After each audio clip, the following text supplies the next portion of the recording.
They were the, I cannot believe this phrase is about to come out of my mouth, CIA of the afterlife, Heaven's Black Ops. The job of the... Do it, Night Abyss. Nani? How does that have anything to do with this?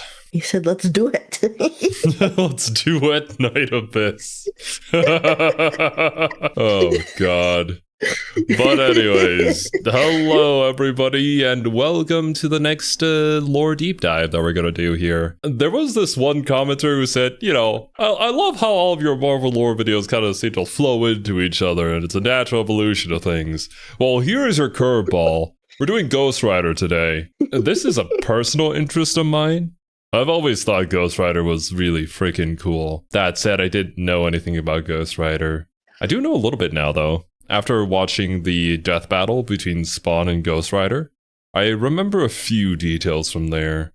I'm also really excited to see Ghost Rider and Marvel Tokon, so hopefully we'll get to learn about Robbie Reyes more in this video too. You might know more about Ghost Rider than I do at this point, considering I know between Ghost Rider and Spawn, I probably know more about Spawn. I watched like the Nick Cage movies, but I never read any Ghost Rider comics really. So he like shows up every once in a while in some of the ones that I've read, but not really.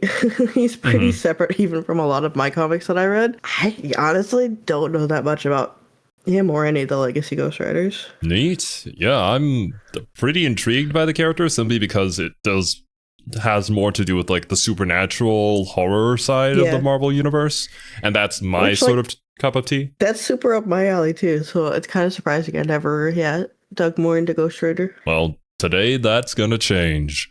But of course, before we get into it, please make sure to go and support the original video. Link to that is at the very top of the description.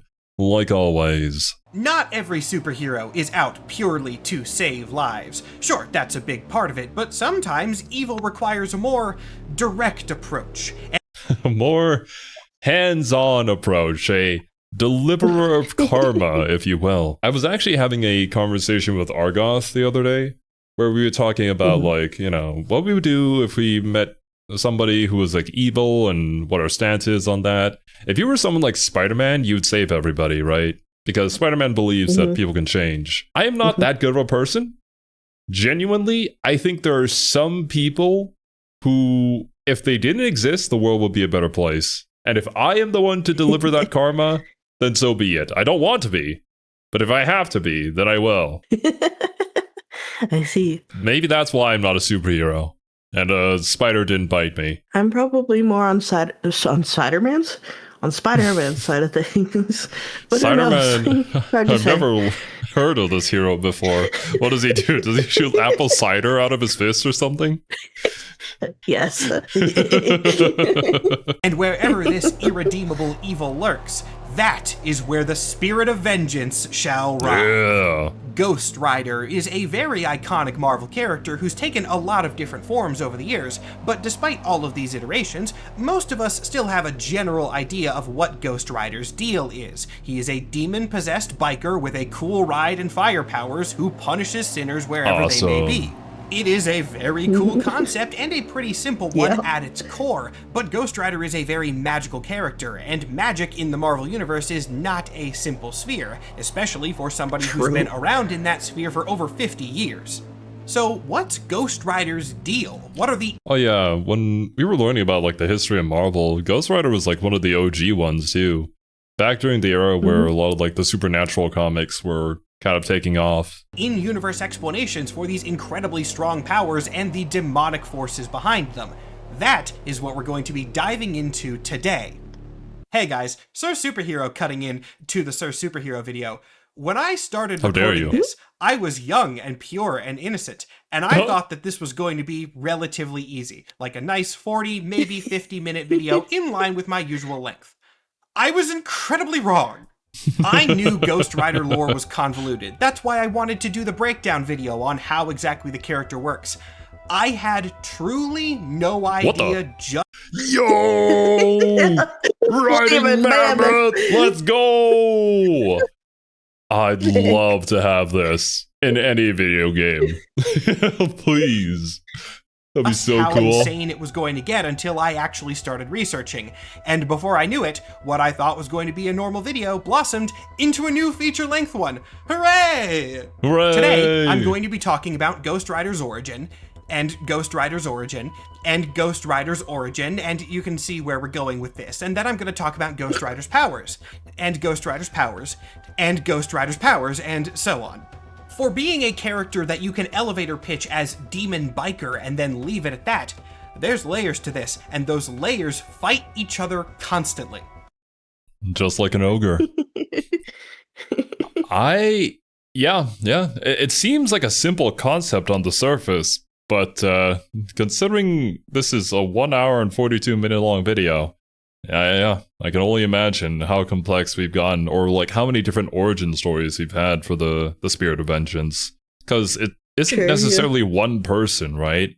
It's just whoever the Spirit of Vengeance possesses or has as their avatar, I guess. I also imagine this is the case of a lot of comic writers didn't bother to like figure out the exact things of it and just kind of did their own thing with them. I don't know. Well, with Sir Superhero talking about like explaining the powers and explaining the powers and explaining the powers, I'm assuming that depending on the Ghost Rider and whoever's handling the issue, they may have inconsistent power scaling, which yeah, I guess isn't really anything new for the Marvel Universe, but we'll see. Come along with me in this video where I will journey to the lowest pits of hell, and then out of hell, and then back to hell. I'm not going to do this bit again. Point is, things are going to get messy, but we will start off a little bit easier. To begin, let's go over some baseline information about Ghost Rider. Just the most simple stuff. Surely this isn't going to get complicated, like, immediately, right? First off, Ghost Rider is not a unique character's name, it's more of a title. And actually thinking about it more, it's not really a title, it's more of a classification. Marvel has 3 main Ghost Riders: Johnny Blaze, Danny Ketch, and Robbie Reyes, but the ranks of them do not stop here. Robbie Reyes is the one in Token. In Token, yeah. I was watching the State of Play Japan, and they talked a little bit, well, they had asked the question of why Robbie Reyes, and the Arxis was like, we can't really explain it at this point, but for the sake of the story, we needed a younger Ghost Rider. So I'm very intrigued to see where they go with that. If that means Token has a story, then I'm super down. That's what I thought that meant. I hope it means that. I hope that there's actually a fleshed out single player mode for the game, because if so, then that fighting game of the year. Hell yeah. Lot of Ghost Riders. There have been entire comics written about just how many Ghost Riders are out there.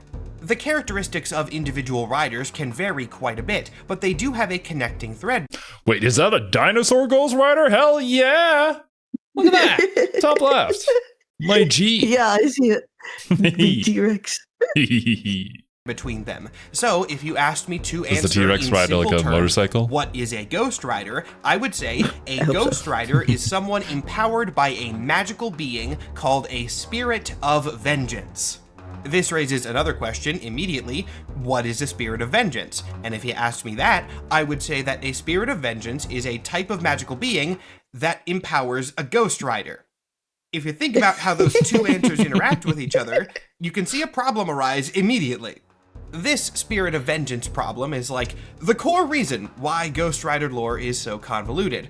Marvel has never really been able to nail down what exactly they want the Spirits of Vengeance to be, and whenever they get what seems to be a solid answer, it's bound to change again in a couple of years. What I'm going to try to do now is give you the best answer that I've got based on decades of history.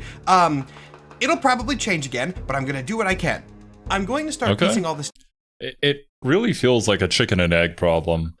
Like, you can go back and forth on this. Ultimately, this is just what makes the character, and further analysis into it likely isn't the play until we can get more concrete, like, origin stories for both. Because obviously, this was just like, oh, we want this cool, like, Ghost Rider figure. There's some dude riding on a motorcycle that's on fire with a skull head. That's cool. And then, he's out to get vengeance, so we have the Spirit of Vengeance. And that's probably where the thought process ended initially. Yeah. Together by going back to the beginning, which seems obvious, but in comics is not always the way to go. In this case, our beginning is in 1972. A comic... Is he alive or dead? A legend is born. I love looking at these older comic book covers. They're great. Yes. Called Marvel Spotlight number 5, which is the first appearance of Johnny Blaze Ghost Rider, and actually this type of Ghost Rider in general. I have to put this type in there because there was another. Oh, yeah, that's right. Yeah, there was a Ghost Rider before that, but they're not actually a Ghost Rider. They was just named Ghost Rider. The dude dressed up kind of like Moon Knight, actually. He does kind of look like Moon Knight. It's Cowboy Moon Knight. Other character at Marvel named Ghost Rider in the 1950s, but he was a cowboy unrelated to all of the other Ghost Rider concepts. He was just a different man, and they would later rename him to Phantom Rider. He will not come up for the rest of this video. I just have to point out, 1950s Ghost Rider, not connected to anything later. No part of this is going to be easy on me today, is it? Okay, so the first Ghost Rider, for our purposes, is Johnny Blaze, the one who is most known, but his origin has some really different parts to what Ghost Rider is commonly known as today. I'm going to speed run the basics of this, but Johnny Blaze is a motorcycle stunt rider following in the footsteps of his adopted father. At some point, he finds out that his dad has a fatal disease, and looking for a way to cure him, turns to dark magic. He performs a ritual and successfully makes contact with Satan. And take note of that name, this figure is not called Mephisto, it is not somebody nebulous. Thank goodness it's not Mephisto. Mephisto has his head in enough cookie jars as is. Oh, we don't need a little Spider-Man situation on our hands here. That being said, this is kind of going in the same direction, but... unnamed but implied to be the devil. No, they call this guy Satan all the time. Johnny Blaze is making a deal with the literal actual devil from the Bible. Johnny makes a deal with the devil on the condition that he will become Satan's servant after the deal has concluded. Shortly after this, his dad dies anyway, not from the disease, but from a motorcycle crash. This happened because Johnny was kind of dumb. See, the exact specifics of the deal that Johnny made was that his father would, quote, be spared from the deadly disease that was killing him. The monkey's paw curls. Well, not really, because the monkey paw essentially grants your wish in a way that you didn't intend for it to be, but you kind of worded it this way specifically so that he could die in a crash. Exactly. Oh, yeah, that wasn't the greatest move out there, Johnny boy. So then Satan just made sure that he died in a different way before the disease could get to him. This fulfilled the requirement of the deal, and Johnny was screwed. This is where Ghost Rider's origin begins to diverge a little bit from how he's known in the modern day. The whole punishing sinners bit wasn't in this comic at all. In fact, in the original appearances, Johnny wasn't even stated to be possessed by a demon. According to the original lore, rather than being bonded to any kind of supernatural entity, Johnny was just cursed, a regular, normal old curse. And the main part of this curse would be that every night he would transform into the Ghost Rider. It was treated more like a werewolf thing than anything else. The ultimate goal of this was that the Ghost Rider would then be the servant of Satan. However, Satan wasn't able to get his hooks into Johnny entirely because of how much Johnny loved his girlfriend or something. I don't know, this isn't really important. Point is, Johnny was not full. It is no use. The spirit of she who is pure in heart is still too strong.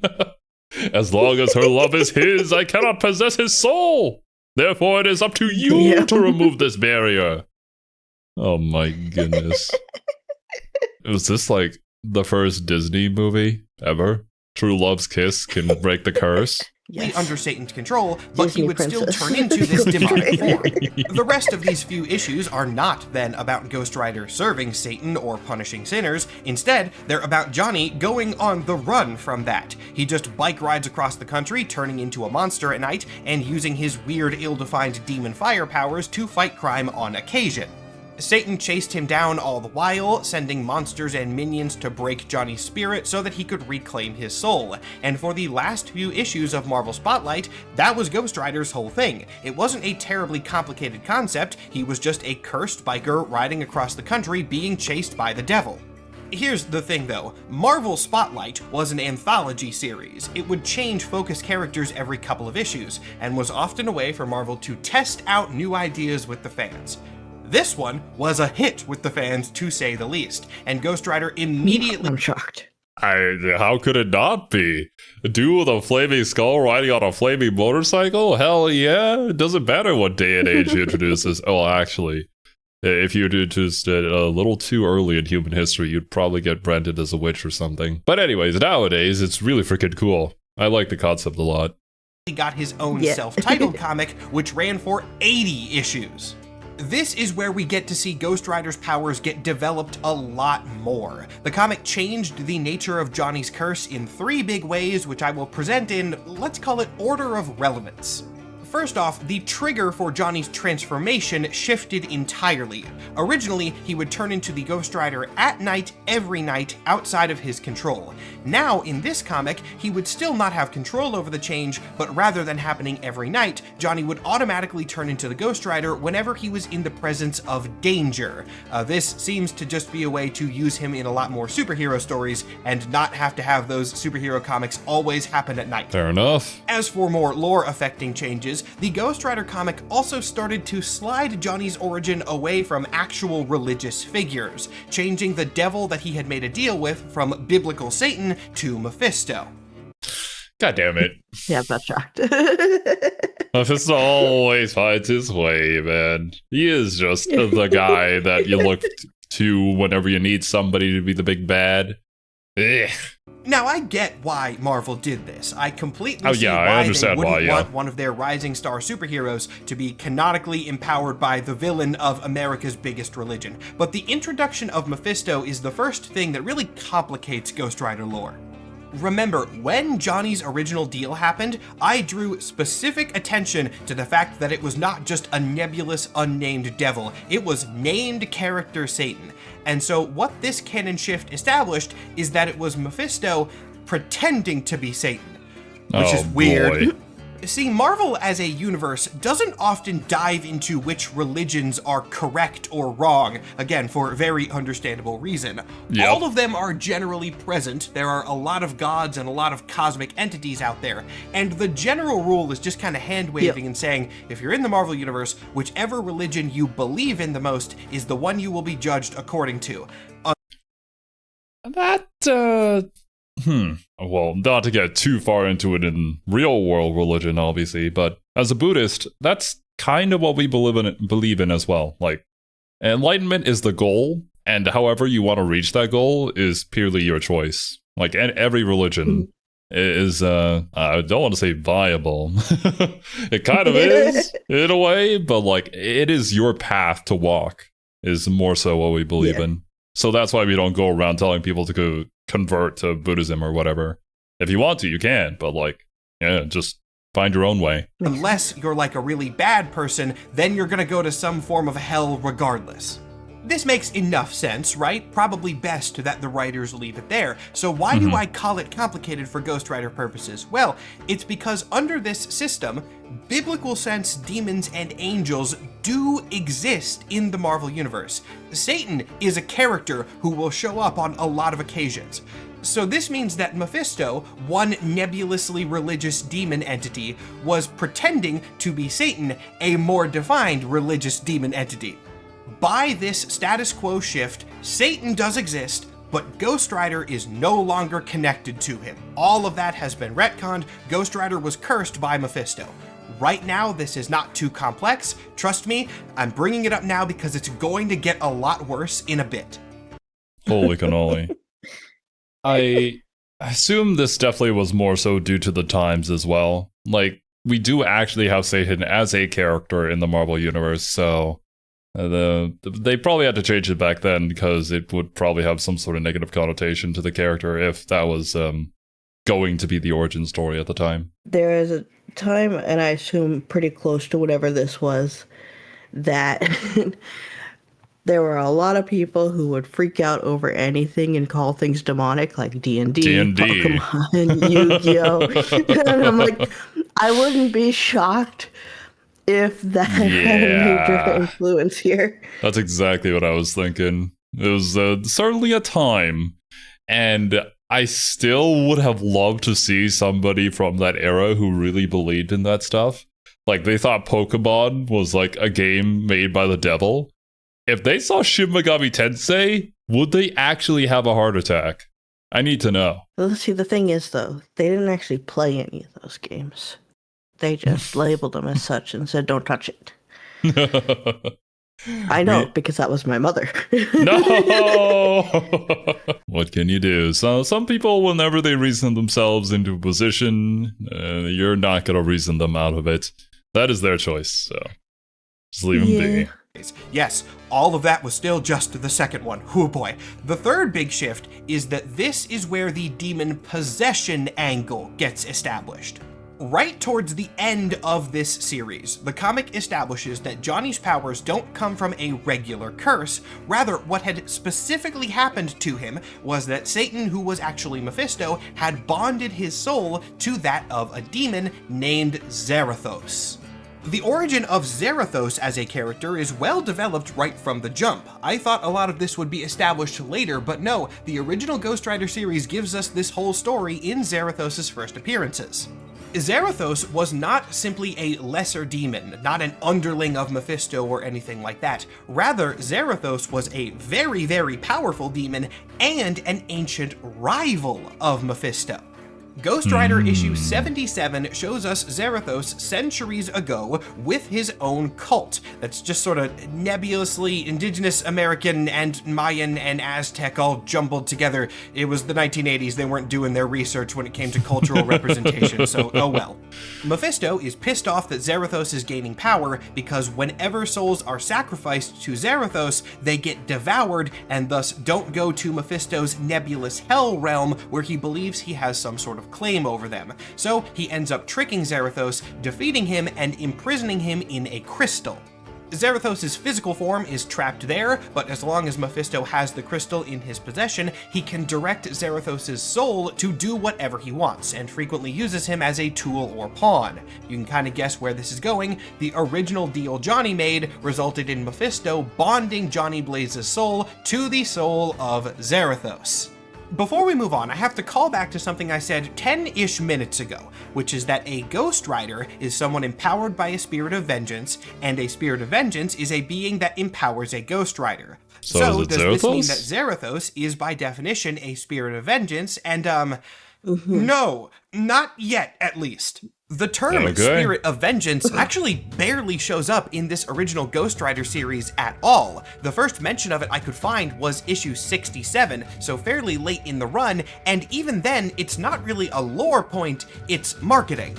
Issue 67 is like a retelling of Ghost Rider's origin for new readers, and they just start calling him the Spirit of Vengeance on occasion as a tagline more than anything else. Zarathos is a spirit of vengeance because he's a spirit who likes vengeance. It's not a righteous or divine role, his powers don't work better on sinners, it just sounds cool, and it's a neat way to describe the character. For much of this... Yeah, that sounds about right. It's like a cool tagline or to sell the character immediately to someone. Like they get the idea for what the character is going for just by Spirit of Vengeance, but not clearly defined. Series after the demon possession retcon happens, Ghost Rider is almost treated like a sort of magical venom symbiote situation.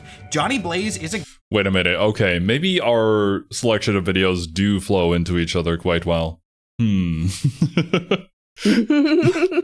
Well, we now know all about the symbiote, so it should be fine. We got this. Guy. He has powers from the demon inside his body, but the two don't really like each other and often fight for control. Johnny usually runs things, but Zarathos is mad about the situation and has a whole complicated plan to earn his freedom from Mephisto. If Zarathos can gain control of Johnny for long enough, then he can pilot Johnny in the Ghost Rider form, find the crystal that contains his soul, break it, and then abracadabra, he's free to go take over Earth again. This is what the grand finale of the series is all about. Zarathos does manage to find the crystal that contains a lot of his power, but of course Johnny wins in the end, and the comic concludes with the soul of Zarathos being returned to the crystal as well. This means that all of the demonic influence is purged out of Johnny's body. He's not the Ghost Rider anymore, he's just a normal guy. This was the actual end of Johnny Blaze for a while. He got to live a normal life for quite a few years. As decently well known as the character is now, there was not a single Johnny Blaze appearance this will from continue on for him. Yeah. This poor dude. No, he just wanted to have a happy life with his girlfriend. How could you? Technically, there was a brief few pages brief appearance of Johnny in the Defenders comic in 1985. He has no powers, though. He's just visiting his old superhero friends and then leaves again. I see. What's up, gang? All right, goodbye. 1983 to 1990, and the 90s would bring a lot of changes. In 1990, Marvel released a new, rebooted Ghost Rider series with a new issue 1. This comic also being the first time that Ghost Rider is referred to as the Spirit of Vengeance in a lore-relevant way. Here's the thing though, that's not Johnny Blaze. The man you're looking at right now, despite looking almost exactly like the original Ghost Rider, is in fact the second Ghost Rider, a man named Danny Ketch. Danny got the Ghost Rider powers when he was on the run from some criminals and found an abandoned motorcycle and then touched the glowing gas cap on that motorcycle, and then he just turned into the Ghost Rider. Weird, but it will get explained eventually. Okay. We have now arrived at the point where the lore is going to get really Not messy. the glowing gas cap. It's just don't touch anything that's glowing. Do not. Yeah, I know it is like your God-given right to poke things with sticks, but use sticks, not your hand, please. Really fast, and it's all because of this stupid gas cap, which of course was not actually a gas cap. It was an ancient artifact, kind of uncreatively named the Medallion of Power. What exactly the Medallion of Power is, I cannot tell you, because Marvel has never cared enough to explain it. It's old, and it's powerful, and if you get it, you can do a lot of cool magic with it. We know nothing about where it came from beyond this. We have exactly one line about its origin, and it's a guy saying that it's always been around as far as he can tell. A very, very long time ago, Zarathos, before getting trapped by Mephisto, tried to get... It wasn't.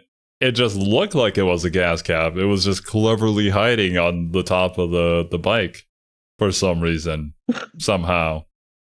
Don't worry about it. The MacGuffin of Power, I mean the Medallion of Power, and he was opposed by a couple heroic groups, one of them being called the Spirits of Vengeance. This is fantastic. This is the first time the term has been used outside of a cool tagline for Ghost Rider, so now I can go back to the question I asked almost 15 minutes ago, what's a Spirit of Vengeance? And the comic tells us they are, quote, beings of power. Oh boy.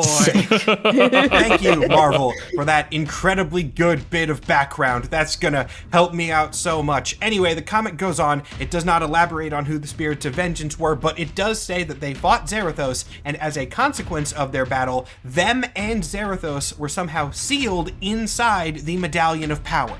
The Medallion of Power was then deemed to contain too much power. God, I hate this comic. And so it was shattered, the different pieces being sent to different parts of the world so that it would never again be reunited. Of course, those pieces then started turning up centuries later. Complicating this even more is the fact that the shards are not purely physical things. They somehow got like magically bonded to the families of the people who were protecting it originally. I don't know entirely how this works. They use the phrase spiritual bloodline a lot, so maybe it's like a magical fate thing where the descendants of the originals are more likely to find them. I don't know. Point is, the people who find the medallion chunks in the modern day are the descendants of the old ones.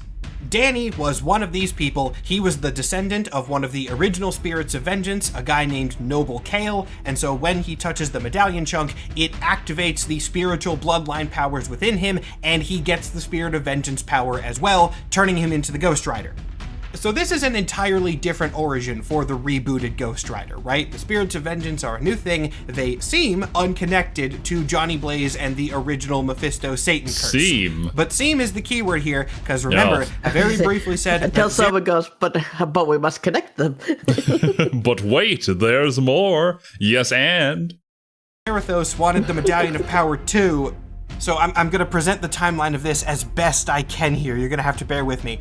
Zarathos gets trapped in the medallion with the Spirits of Vengeance. He is not a Spirit of Vengeance. At this point, we're not even really sure what a Spirit of Vengeance is, but Zarathos is in there with them as well. When the medallion is shattered, one of the little shards has the soul of Zarathos in it.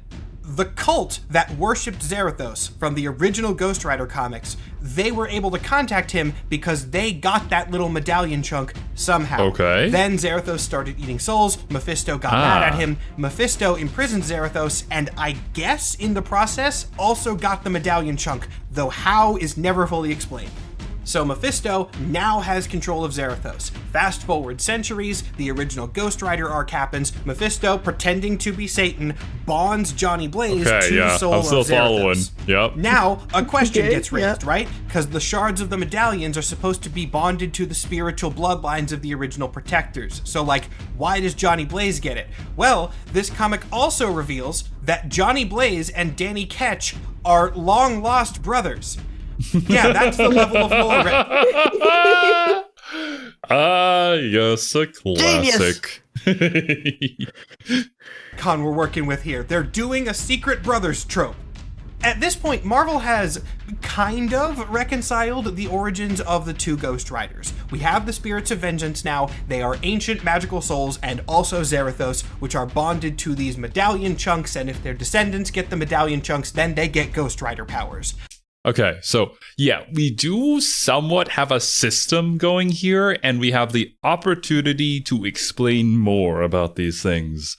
I can't wait for the issue that is going to get rid of all of these things and try and re-explain it all together. So, yeah, looking forward to it. I'm not going to go too much more into this part of Ghost Rider lore because I'll spoil something I'm going to say in a couple minutes. All of this is going to get retconned again.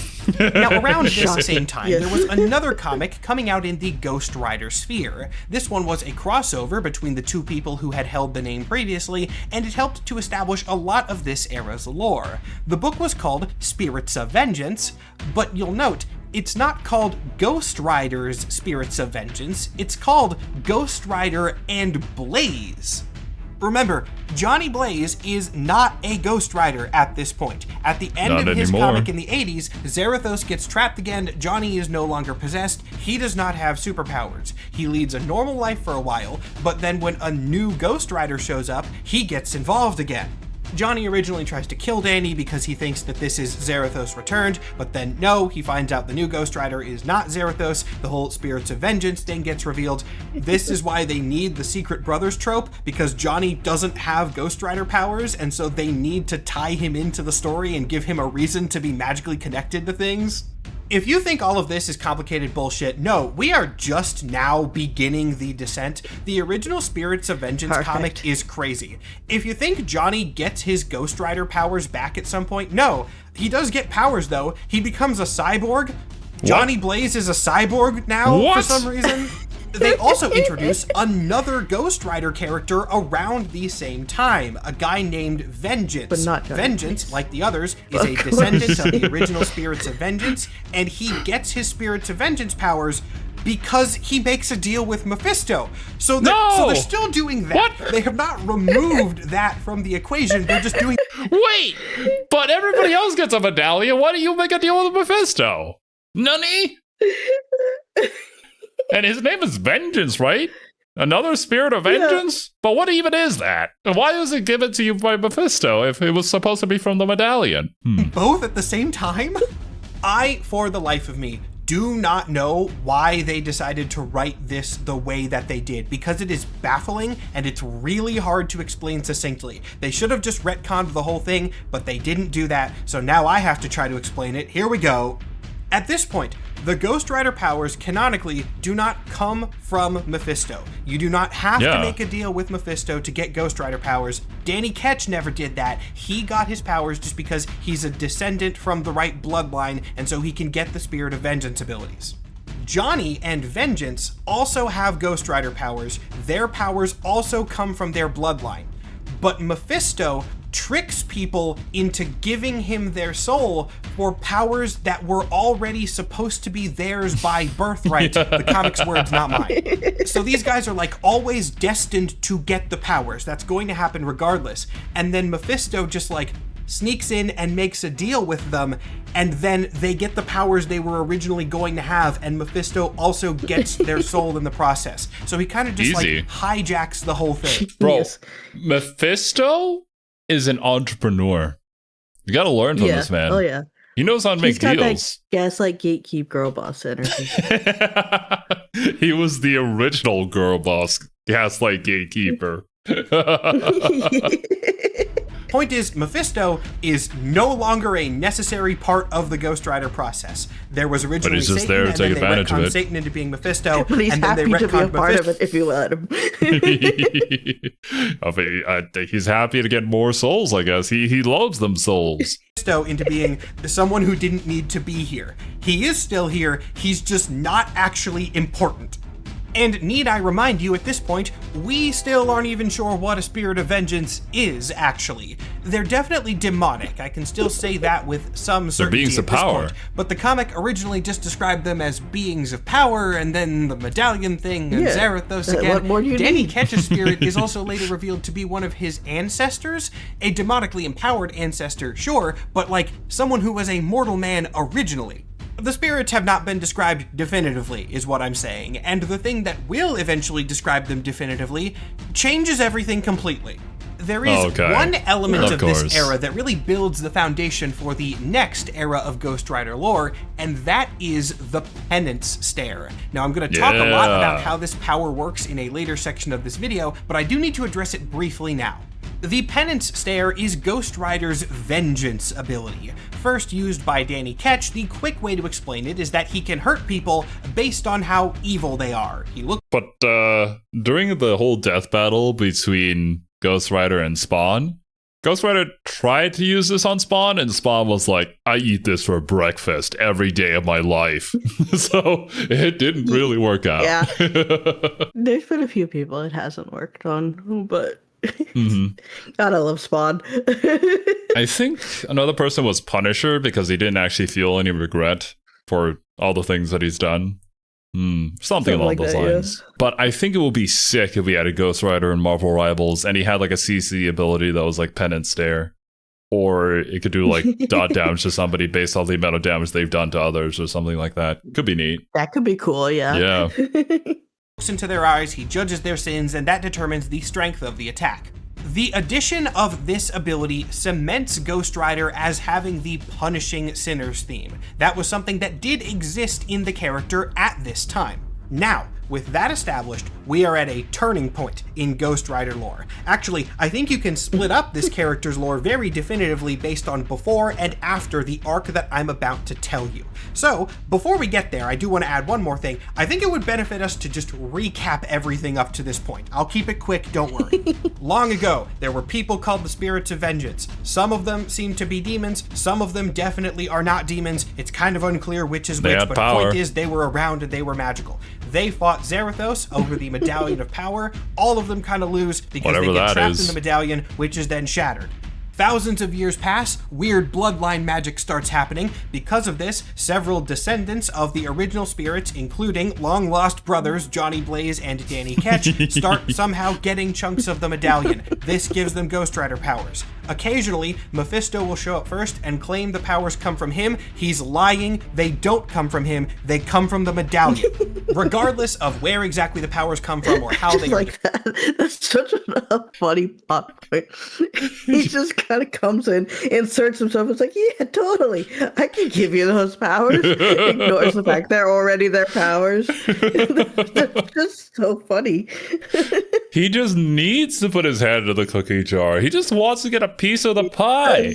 He's here to profit, man. The original entrepreneur. Described, we know two things about them. One, they are definitely demonic in origin in some way. They definitely have connections to hell and all that kind of dark magic. Two, they have connection to vengeance, obviously, as the name would imply. Some of the Ghost Riders, Danny Ketch in particular, have the ability to cause people pain based on how much evil they've done in their life. So now we're at a point where... Honestly, I feel like an origin story more similar to what they did for Spawn would make a whole lot more sense. A whole lot. If they had established some, like, demonic character that was there to, like, punish sinners in hell, and this was, like, their avatar for doing that in the overworld, I think it would make things so much easier for everybody. But, I think there were a lot less hands on the writer's pen when it came to Spawn versus Ghost Rider. I guess so. Yeah, that is true. We can't forget about that side as well of how things worked out. A lot less publisher interference too, probably, considering I think Spawn was the start of Image Comics, like the very first one, if I'm not wrong. So it was when I'm blanking on his name now, and that's making me really upset. Fuck, let me Google it. Todd McFarlane. Yeah. When Todd McFarlane first split off to start Image Comics, I believe Spawn was the first thing that he put out. It was I could be wrong though. interesting to learn that like Spawn, I had always thought Spawn was a DC character, but no, it was like Marvel writers who split off, or was like DC writers that split off and made their own company. You know, Todd McFarlane had worked on like Venom and a handful of other things at Marvel. Gotcha. I don't know what all he did, but yeah. There's been a lot of confusion to wade through to get here, but ultimately we have a status quo in which Ghost Riders are people who are descended from this ancient group of demonic warriors, and also Zarathos is here. This is weird, but it kind of makes sense. Screw all that, Ghost Riders are angels now. Wait, what? The pattern that we have seen Ghost Rider comics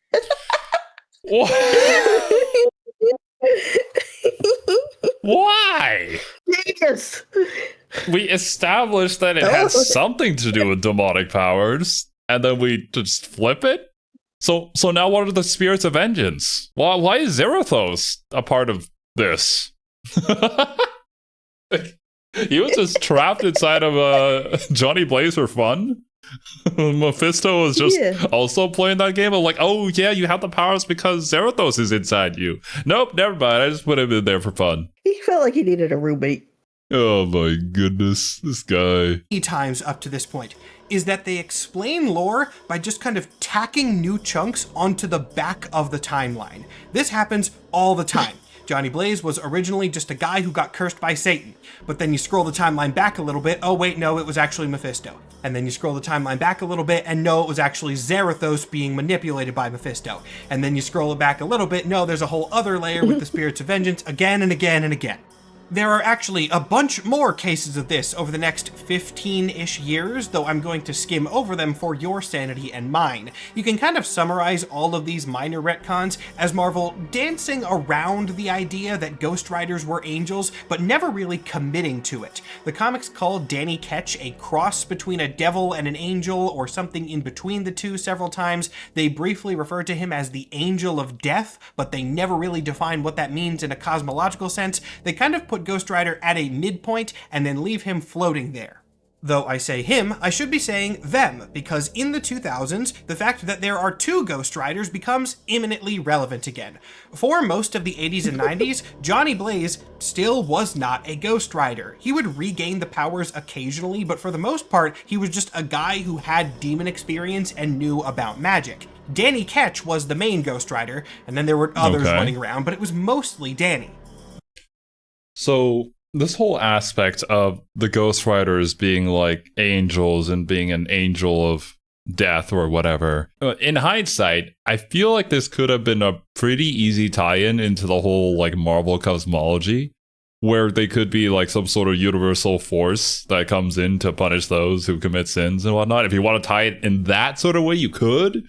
But I mean, at this point in time, we don't have the whole Marvel cosmology together yet, so we're really just grabbing at straws here. The 2000s gave us a new self-titled Ghost Rider series about Johnny Blaze. Shortly before this, he had been bonded to Zarathos again, so he has his powers back, but also he was trapped in hell thanks to another deal he had made with Mephisto.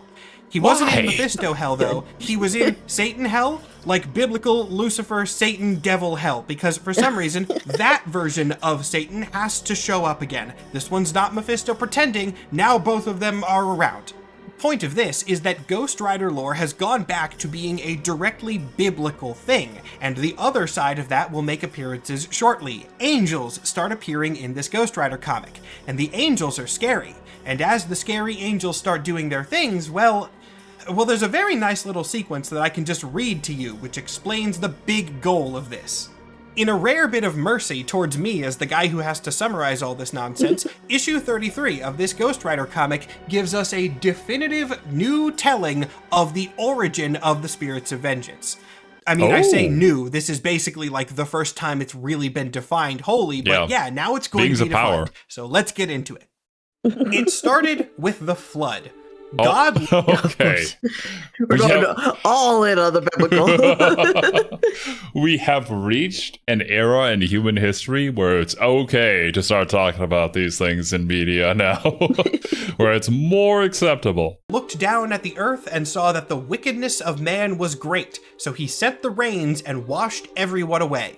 After the waters had subsided, God put a rainbow in the sky as a promise to the few survivors that he would never again smite every living thing on the face of the earth. Yet, despite God's efforts, humanity's capacity for depravity remained unchanged. Rainbow or no rainbow, it would have to be kept in check. Thus, the spirits of vengeance were born.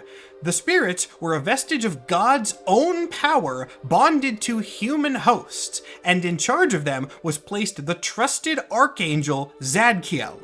Zadkiel's job was to oversee the spirits, to manipulate them from the shadows, making sure, here's a really important part, their true origins stayed shrouded in mystery and that God's name remained off the books.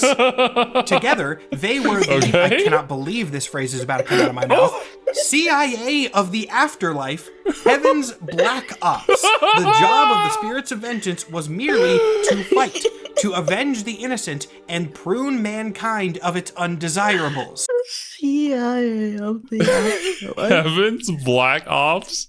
Hell yeah, buddy. When are we getting the Call of Duty Heaven's Black Ops? Screenshot and like save that for later. I don't know. I'm just gonna throw it in comics media just for hell of it and see if anyone knows what it's from. This is great, man. We really got off the deep end with this one. At least they're trying. Yeah, it's beautiful. But yeah, it's great. And then the rest of this page goes into some plot relevant stuff. It's the end of the flashback, but we'll talk about that in a bit. Point is, yeah, they have a new origin entirely. After literal decades of dancing around this idea that the Ghost Riders were like demons or maybe ancient warriors that had their descendants empowered, and also Zarathos is still here, this comic just says, screw all that. Spirits of Vengeance, definitively, are vestiges of God's power designed to punish sinners. This is where the punishing sinners bit gets an explanation. And the reason that all of their lore has been weird and messy and muddled is because their leader, a literal archangel, has been trying to keep it messy and muddled. The rest of this issue establishes that there have been Ghost Riders all over the world, all throughout history. Basically, whenever there is a lot of sin in a given region, a spirit of vengeance will descend, empower a human, and then they will go around and punish all the sinners. The reason for Zadkiel's reappearance in the modern day is basically that he was going crazy, so he was trying to collect the power of all the spirits across the world and then use that to overthrow heaven. He gets defeated. That's not really super important going forward. The big takeaway from all this is that because of this comic and some surrounding spin-offs, the Ghost Riders now have a definitive origin. Spirits of Vengeance are vestiges of God's power, and anyone considered a Ghost Rider is empowered by one of these avenging angels. Except, wait, hold on, Zarathos, the original one was Zarathos, and Zarathos is definitely a demon. That has not been retconned. Zarathos was super evil. So if Johnny Blaze is a Ghost Rider, let alone the first Ghost Rider, why is he also considered a spirit of vengeance if he's empowered by a demon? And then where does Robbie Reyes fit into this? Because we haven't gotten into Robbie yet, but like he has a separate origin too. And then also Ghost Rider 1 million BC. Ghost Rider 1 million BC he's definitely a different guy because he got his powers from Mephisto. And Mephisto is bonding people to the, so how? But Mephisto doesn't actually give anybody powers because they came from the spirits of vengeance, which were the medallion of power, which was now the angels that, whatever. Oh my God, we're like halfway through. Oh, I thought I was free. Oh, I'm not free at all. So, if you recall, somewhere between 20 and 30 minutes ago, I don't know exactly how long, I said that Ghost Rider origins change a lot. And whenever it feels like they have something definitive, it's bound to change again. Yeah, in current canon, we are way back in Ghost Rider history being a total mess. Oh, I'm about to start having to throw a bunch of new concepts at you again, but I'd love to tie up at least a couple loose threads first, so I'm gonna make an attempt at that. First question, what is Zarathos exactly? Why is Zarathos? Because Zarathos has always been a key part of Ghost Rider lore. Amazingly, this one entity has lasted through all of the retcons. When Johnny Blaze was first established to be possessed in the 80s, that was by Zarathos, and Yeah, honestly, at this point, it's gone messy. Just wipe the slate clean. I wouldn't even be mad.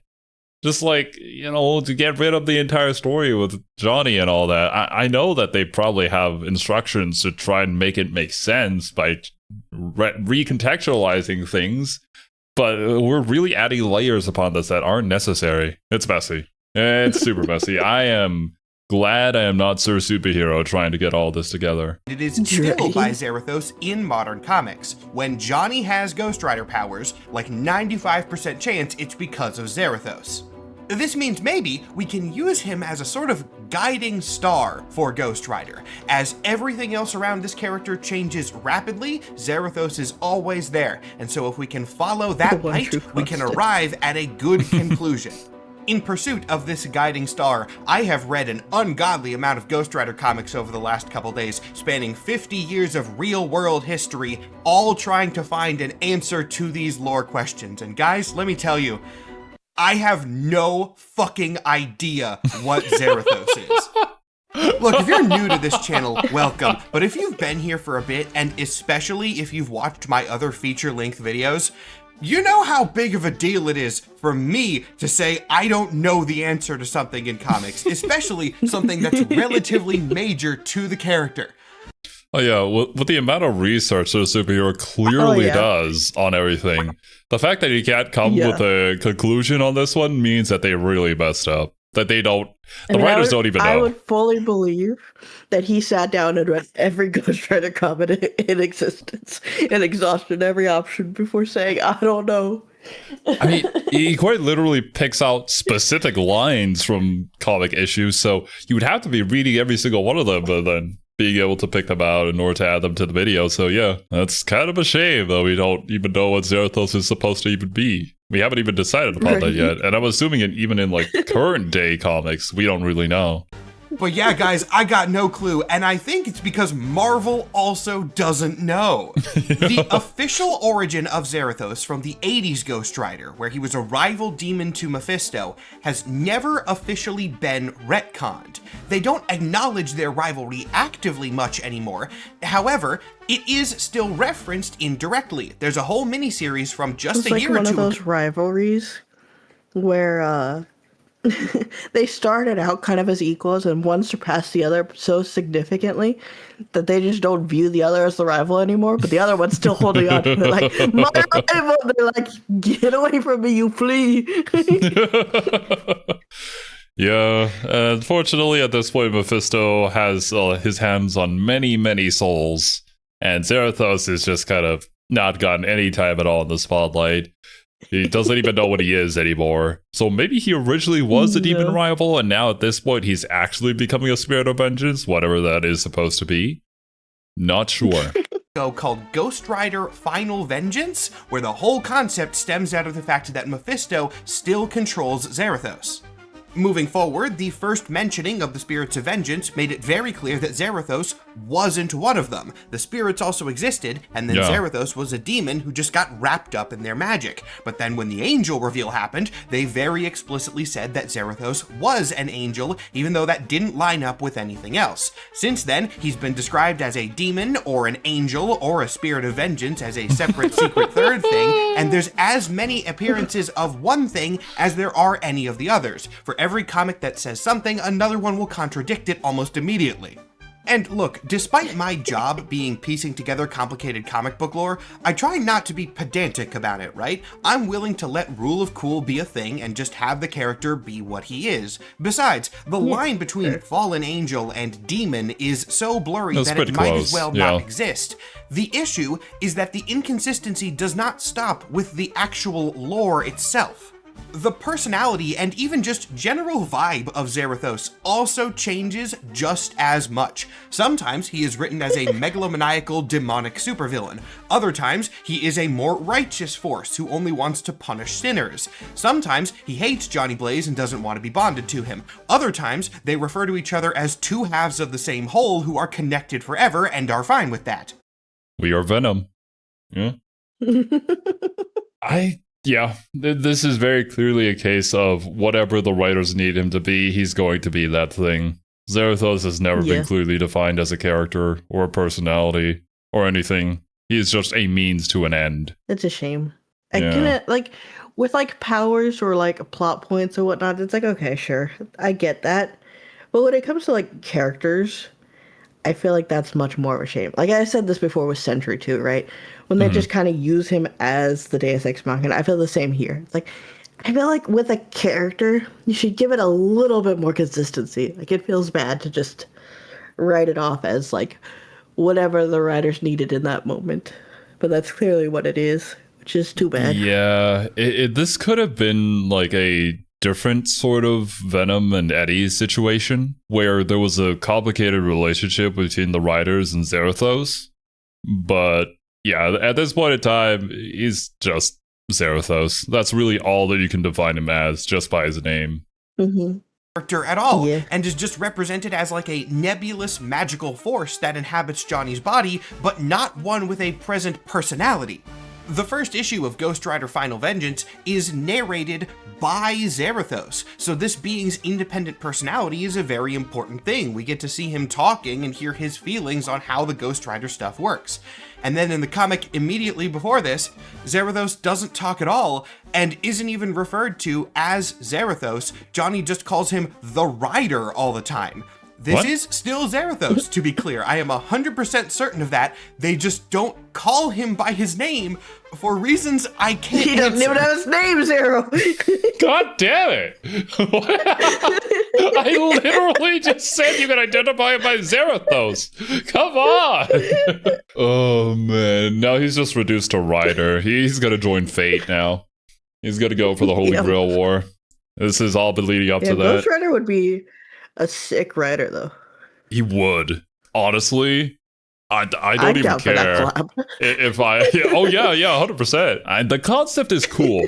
It's just a shame that we don't have anything clearly defined for it. I feel like both of us are people who like having like cool lore to dig into. Obviously.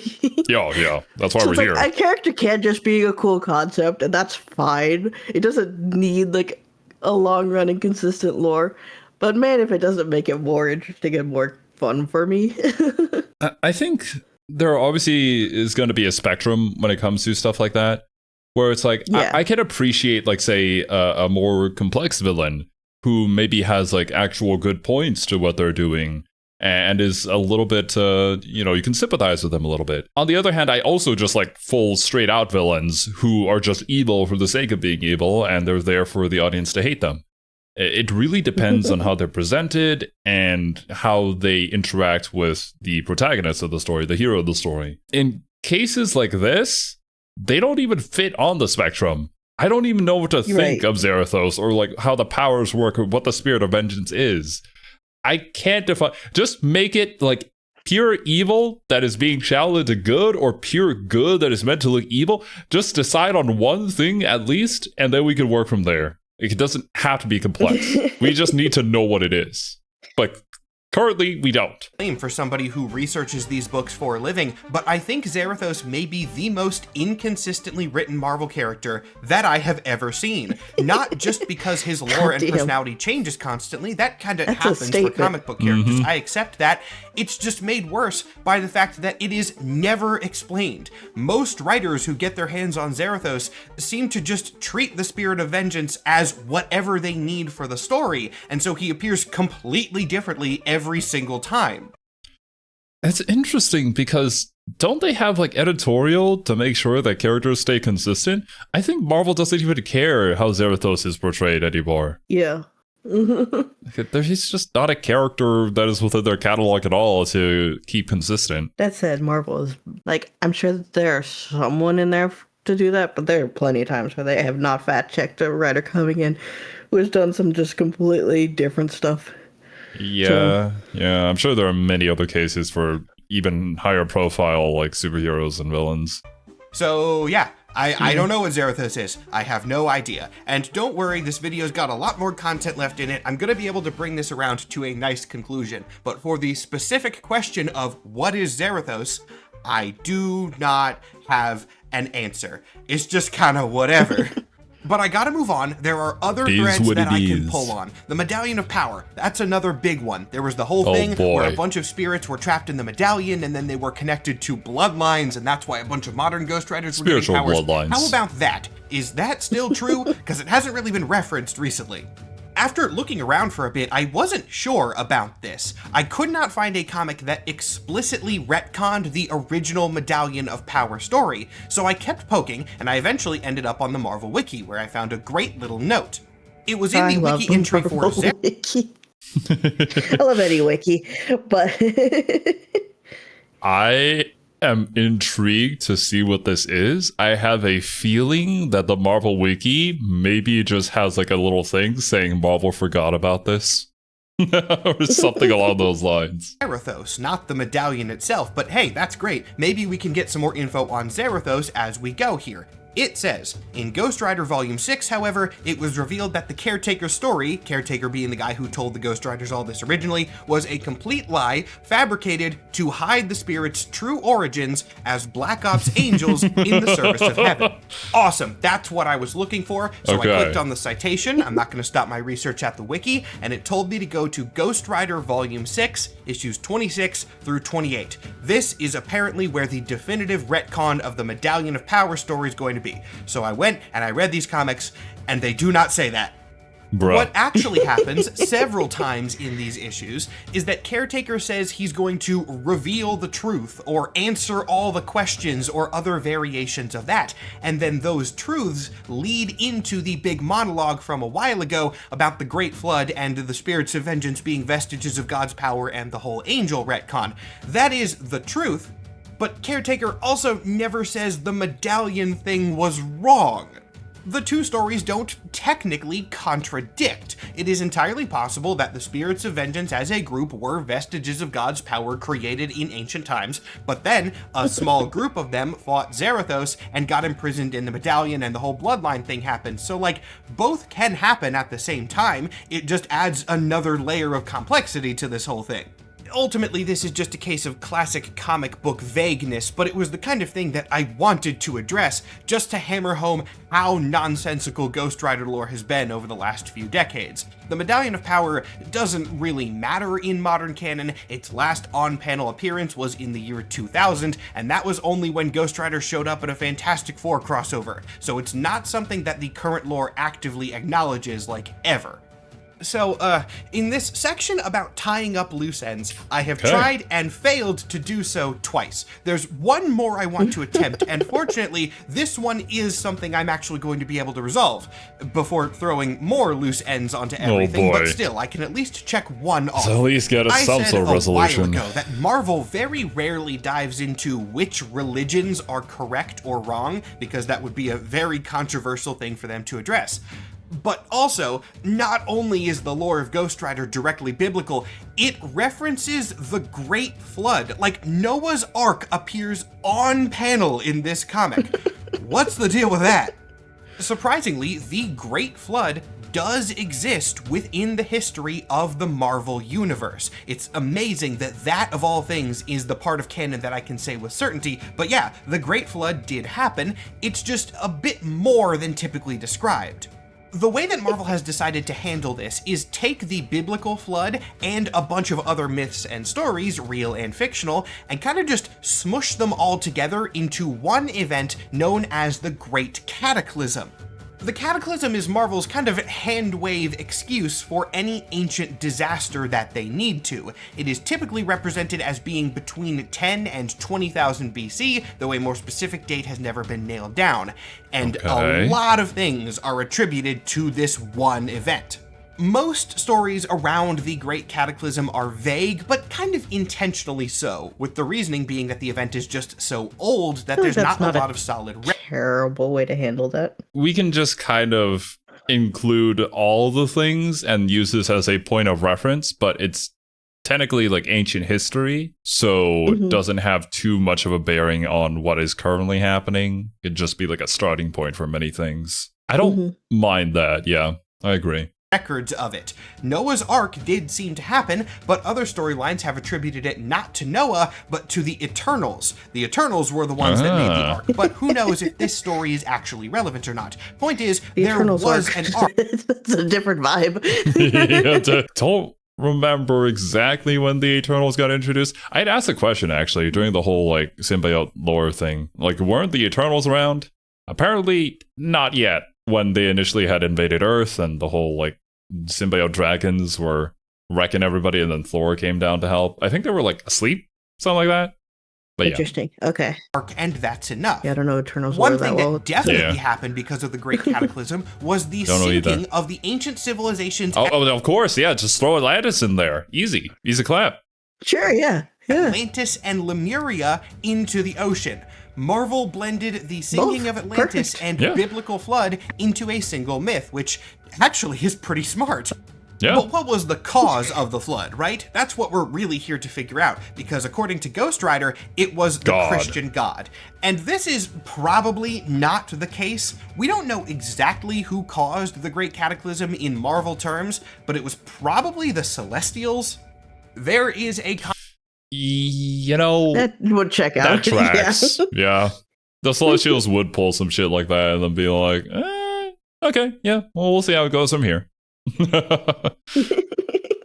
It only struck me after I was already done recording that the comic this was in was intended to be a definitive history of the Marvel Universe and told by a reliable narrator. So at least for now, this is for sure the canon cause of the flood. Okay, cool beans. Comic which explicitly says that the Celestials caused the flood to happen, but as I said, information on the flood is all supposed to be treated as vague and possibly wrong. Kind of makes sense what the Eternals did there, then. We don't know if this is accurate. We also know that it probably wasn't Christian God, though, because in the Marvel Universe, Christianity is not like definitive. It is equally as true and as false as any other religion. So this might step on a few toes, but if I had to make a prediction... That one anime of like the Buddha and Jesus hanging out.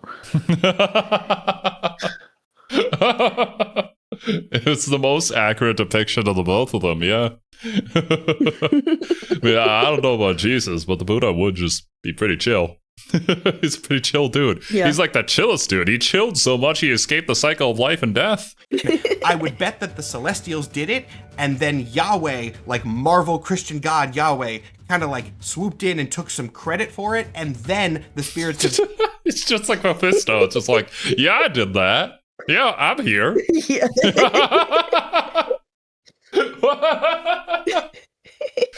Oh, man. I don't know. All these like demons and gods, they're there. Maybe they were the cause. You never know. But they'll take credit regardless. Oh, yeah, 100%. That is a pretty definitive answer, at least by Ghost Rider standards. We know that this whole storyline about the flood and then the spirits did happen. Maybe not exactly as it was presented, but there was a flood, and then the spirits came out of that flood. That all seems reasonable. We have landed on what seems to be a definitive Ghost Rider origin story. Just kidding. Of course we haven't. Of course. Oh my god. I really hope the CIA will stick through though, because I like that. That is probably the funniest part of this entire video so far. The CIA of heaven or whatever it was.